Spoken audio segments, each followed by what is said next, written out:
emitted is lowered. The bill, like I said, was passed in the House of Representatives, and it now has to be voted on in the Senate. Initially, it had a lot of support, but support has greatly fallen over the last few months. Republicans are nearly unanimous in their disapproval of the bill, and now quite a few Democrats and almost all independents are opposing it. And even President Obama has stated that he doesn't think that it will probably be able to pass with the cap and trade system in place.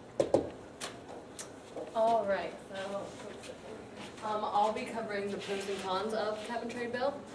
The first and kind of most obvious pro is that it'll be limiting the total U.S. emissions of carbon dioxide. Man-made CO2 emissions cause more massive and more frequent droughts across the globe. And between 1950 and 2000, industrious researchers identified 296 large droughts across the world. It's also said that climate change is predicted to cause a sea level rise of at least 1 meter within the next century. Jim White, a professor at the University of Colorado, said we're on our way to radically changing what the coasts look like. The ultimate goal, is to reduce carbon emissions by 65% of the 2005 level. And the goal of this legislation, by 2020, it aims to cut levels up to 14% below the 2005 level. Another pro for this is it provides bonuses for companies.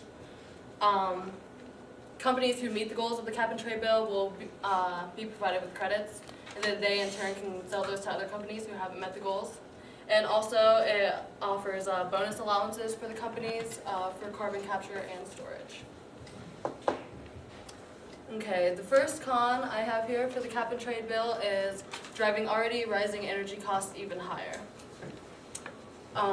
The American Council for Capital Foundation and National Association for Manufacturers jointly commissioned a state-by-state assessment for the potential economic impacts.